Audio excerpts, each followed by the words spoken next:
Masyarakat Tengger merupakan kelompok masyarakat adat yang mendiami dataran tinggi di sekitar Pegunungan Bromo, Tengger, Semeru, Jawa Timur. Mereka dikenal sebagai keturunan dari Hulun Hyang atau orang yang menghabiskan hidupnya sebagai abdi dewata. Karena memiliki kekhasan budaya, tradisi, dan juga sistem kepercayaan yang diwariskan secara turun-temurun, masyarakat Tengger menjadi representasi kebudayaan Jawa yang masih mempertahankan sebagai nilai tradisional di tengah perkembangan modernisasi. Selain upacara adat yang sering dilaksanakan, masyarakat Tengger juga memiliki tradisi tulis. Menurut Septianingsih tahun 2021, tradisi tulis adalah kebiasaan masyarakat dalam mendokumentasikan, menyimpan, dan mewariskan pengetahuan, nilai, kepercayaan, serta pengalaman hidup melalui media tulisan yang diwariskan dari satu generasi ke generasi berikutnya. Pada penelitian ini, penulis akan menganalisis primbon Jawa Tengger 793 Masehi melalui pendekatan leksikologi. Fokusnya lebih ke aspek kebahasaan, khususnya terhadap kosakata-kosakata yang ada dalam Primbon Jawa Tengger nomor 7 193 Masehi. Primbon Jawa Tengger memuat sejumlah leksikon yang merepresentasikan kekhasan bahasa dan juga pengetahuan masyarakat Tengger. Halo teman-teman, nama saya Maulinda dan saat ini saya akan mewawancarai Bapak Syauki selaku dosen filologi program studi Bahasa dan Sastra Indonesia Fakultas Ilmu Budaya Universitas Airlangga. Mari kita dengarkan pendapat Bapak Syauki terkait naskah Primbon Jawa Tengger yang kami analisis menggunakan pendekatan leksikologi. Selamat pagi Bapak. Selamat pagi.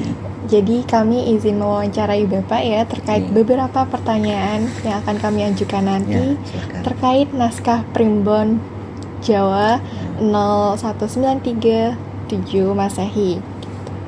Nah, untuk pertanyaan pertama, dalam naskah ini kami menemukan kata Bapak seperti Muharram dan Rabiul Awal bersanding dengan istilah Jawa kuna seperti semanik. Semanik ini dalam primbonnya itu berartikan nama roh kandungan. Nah, kata Muharram dan Rabiul Awal itu bersanding dalam satu naskah yang sama. Apa yang tergerak dalam diri Bapak sebagai seorang filologi? Ya, Bismillahirrahmanirrahim ya. Menarik ya untuk dikaji bahwa secara naskah primbon ini ya khusus kan menggambarkan identitas masyarakatnya, naskah ya, dan kebudayaannya. Masyarakat Tengger yang dikenal dengan agama Hindu ya. Namun dalam naskah primbon ini ditemukan beberapa kata yang berbahasa Arab, dan itu tadi disebutkan oleh adik moderator tadi perihal nama-nama bulan Hijriyah ya.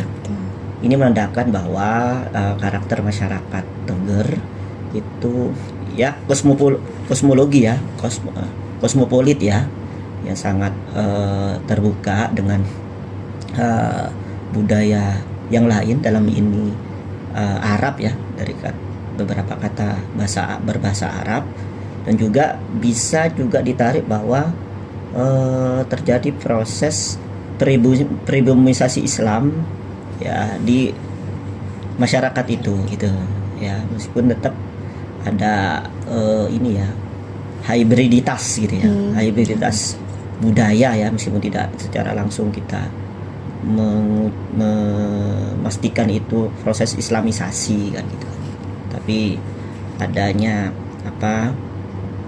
suatu dialektika budaya setempat lokal dalam ini Tengger dengan budaya asing dalam ini Arab.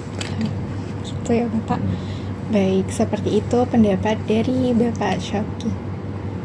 Berdasarkan hasil kajian terhadap Primbon Jawa Tengger, dapat diketahui bahwa naskah ini adalah salah satu warisan budaya masyarakat Tengger yang berisi berbagai pengetahuan tradisional, kepercayaan, serta nilai-nilai kehidupan yang telah diwariskan secara turun-temurun. Halo semua, nama saya Halimatus Sa'diyah. Setelah kita semua melihat hasil wawancara rekan saya Maulinda bersama dengan Bapak Sauki selaku dosen Bahasa dan Sastra Indonesia di Fakultas Ilmu Budaya Universitas Airlangga. Kini saya akan mewawancarai Kak Wiwit selaku salah satu mahasiswi dengan minat filologi di Fakultas Ilmu Budaya Prodi Bahasa dan Sastra Indonesia Universitas Airlangga. Baik, mari kita dengar langsung pendapat Kak Wiwit selaku mahasiswi dengan minat filologi terkait beberapa pertanyaan dari kita. Baik, jadi pertanyaan pertama, setelah Kak Wiwit mengambil minat filologi dan sudah melewati beberapa proses pengkajian naskah-naskah kuno seperti naskah Primbon Tengger yang menjadi objek tugas kita, menurut Kak Wiwit sendiri apa saja alasan mengapa di era saat ini pengkajian naskah-naskah semacam itu masih sangat penting untuk dikaji? Oke, naskah Primbon Tengger ya. Sependek ilmu pengetahuanku, karena aku masih mengambil minat filolog baru ya, bisa dikatakan baru, jadi belum banyak tahu naskah. Kalau Primbon Tengger memang sering muncul gitu.